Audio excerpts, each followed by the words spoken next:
if you're watching this, please subscribe. People always say you should trust your gut. I wish I had listened to mine that day. Hi, my name is Nnenna, and what I'm about to share happened in 2013 during my second year at the University of Nigeria, Nsukka. I was just 200 level, full of life, stress from school and dreams ahead.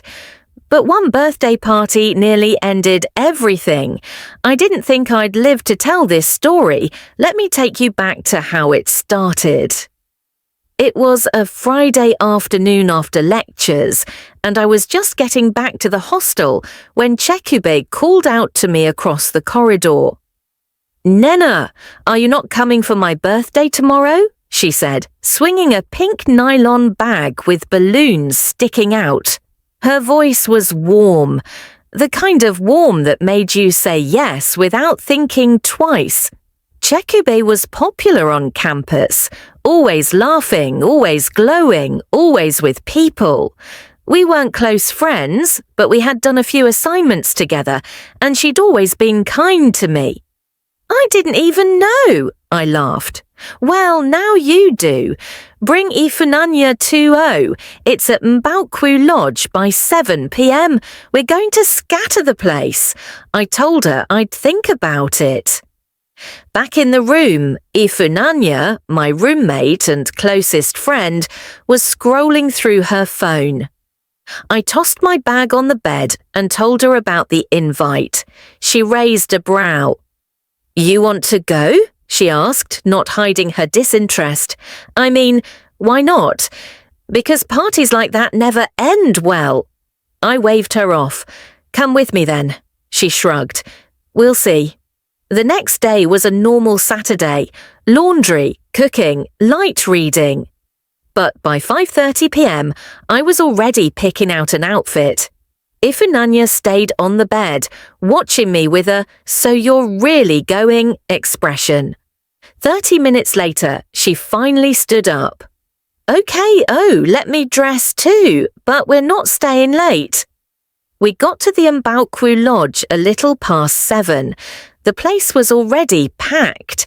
Loud Afrobeats music bounced from the speakers. Drinks were flowing, and girls in mini dresses posed for photos with the birthday girl. Chekube's face lit up when she saw me. "You made it," she said, hugging me. Her perfume stayed on my clothes for hours. She introduced us to some of her friends. Some I recognized, some I didn't. There was one girl, though, Adara, who gave me a weird look. She didn't even say hi, just sipped her drink and looked away. I brushed it off. The room smelled like fried chicken and perfume. Bottles were on the table. Maltina, Feyrouz, Smirnoff, and one big green bottle I didn't recognize. "Have something to drink," someone offered, and I nodded. I wasn't drinking alcohol, so I took the bottle of apple drink and poured into a disposable cup. Ifunanya leaned in and whispered, "You sure this is a good idea?" "It's just juice, chill." I laughed. We took pictures, danced a little. The room was dim, lit mostly by the disco bulb spinning colours around. I took a few more sips and started feeling warm in my chest, but I blamed the dancing. About 20 minutes later, I started to feel off.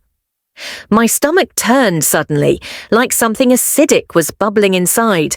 I felt cold sweat down my back. The music sounded like it was echoing from far away. My hands began to shake.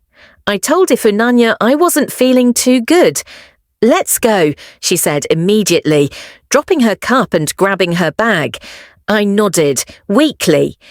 As we walked out, I remember someone shouting behind us. I couldn't tell what they were saying. My vision blurred. We hadn't even gotten halfway down the street when my legs gave way. I fell hard on the ground. "Nnenna!" Ifunanya screamed, kneeling beside me. My mouth tasted like metal. My chest was tight. I couldn't speak.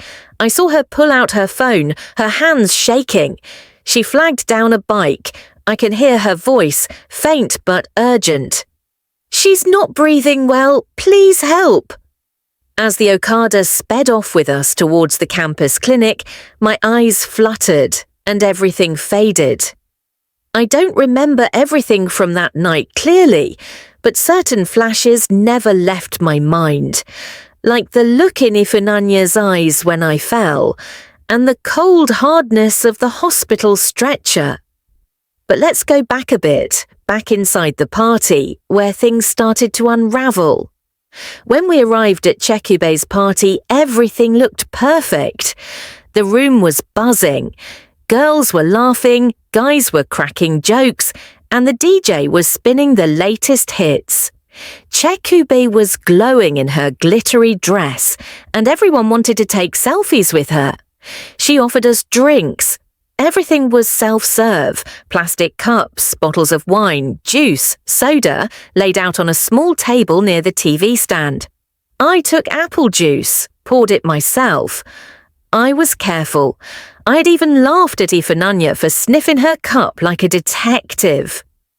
"You dey fear poison," I joked. She frowned. "People are wicked, Nnenna. You never know." I didn't take her seriously. Why would anyone want to poison a drink at a birthday party? Because I wasn't the only girl at that party who acted strange. The next day, she told me what she had found out. Adara and that her friend Ngozi, they were fighting 2 days before the party, she said. Apparently, Adara accused Chekube of spreading rumours about her. I blinked slowly. "So, what does that have to do with me?" She hesitated. "Some people are saying Adara planned something to disgrace Chekube at the party, maybe spike her drink, embarrass her, or worse. But somehow, you got the wrong cup." I didn't speak. I couldn't. The thought of being poisoned by mistake was just as terrifying as being targeted on purpose. 3 days passed. I got stronger. My body still felt weak, but I could sit up and eat plain rice. The bitterness in my mouth slowly faded. Then campus security called Ifunanya again. Apparently another girl, Chika, came forward with information. She said she saw Adara holding a small bottle before the party. Ifunanya whispered, and she overheard her saying, "Let her drink 'em first, we go see." She thought they were talking about alcohol. I felt my stomach twist. That wasn't alcohol. The university said they would involve the police fully, but there were no fingerprints, no video, and no one physically saw the act of spiking. Without evidence, it would remain speculation. Adara was invited for questioning. She denied everything. "I didn't poison anybody. I don't even know what they're talking about," she said, loud and confident. No emotion, no concern. Meanwhile, Chekube visited me. She came with cake and balloons, like that could fix anything. Her face was pale, makeup barely hiding her tired eyes. "I'm so sorry, Nnenna," she said quietly. "I didn't know. I didn't plan any of this." I nodded. I didn't know what else to say, but the worst part, I didn't know whether to believe her or not. My parents wanted to take me home. They said I'd had enough of campus life, but I insisted on finishing the semester. I needed to finish what I started. I needed to face the place where it all happened. And I needed to know the full truth. That's when Ifunanya dropped the final piece. She had gone back to the party lodge 2 days after everything happened, alone. She asked the gatekeeper if he had noticed anything strange that night. He said yes. Adara and one girl came early. Before the birthday girl, Seth, they said they were helping set up. They were the ones that brought the drinks out. And just like that, everything made sense. Adara had access, Adara had motive, And I just happened to pour from the wrong bottle at the wrong time. The school suspended Adaora temporarily, pending further investigation. But nothing more came from it. No expulsion, no arrest. It all faded like most campus gossip. But for me, it didn't fade, because I still had scars, nightmares, weakness in my body that would take months to shake off. I survived, but I was never the same again. The human heart is a mystery. You think you know someone until something dark happens.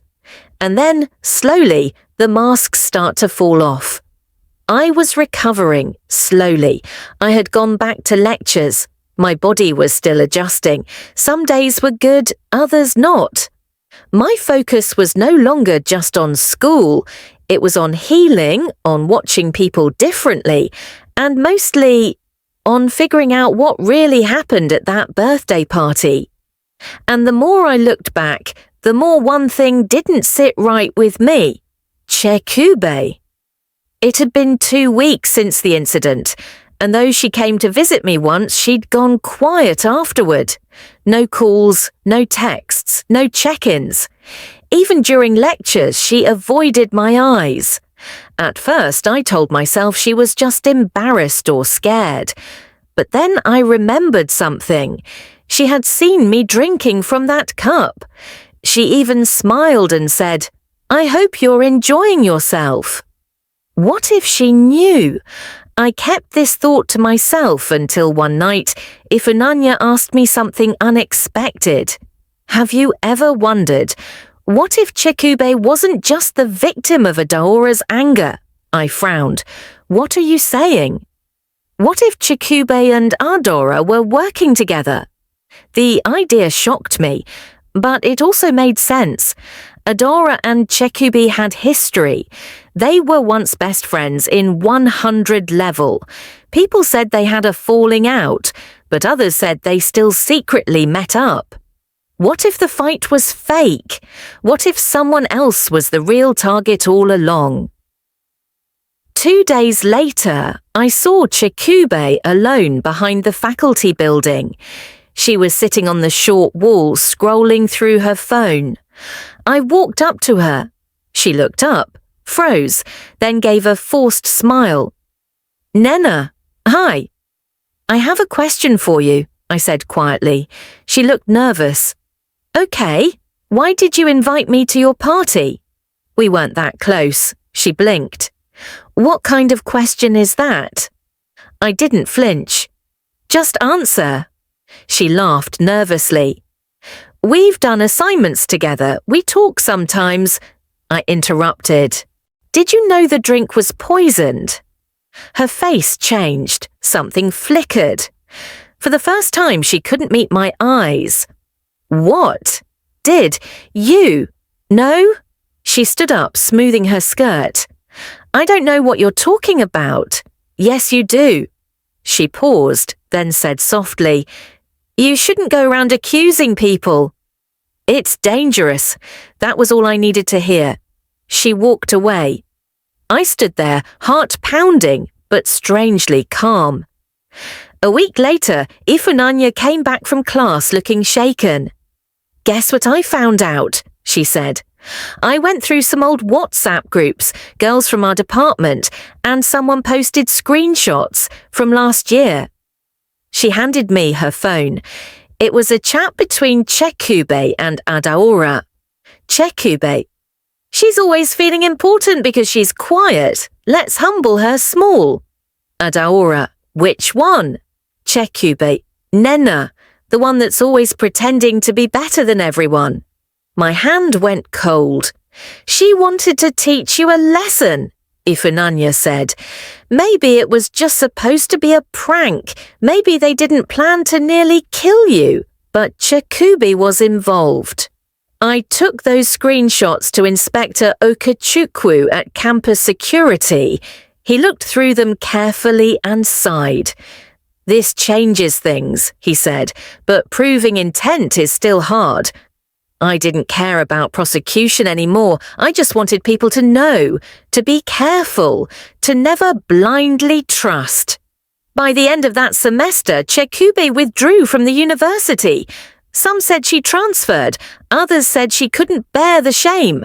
I don't know, I never saw her again. Adora? She disappeared too, packed her things overnight and never returned. As for me, I stayed. I finished school, I graduated, I moved on, but I never forgot. That birthday party didn't just poison my body, it poisoned my ability to trust. It taught me that wickedness wears a smiling face, and that evil doesn't always come from enemies.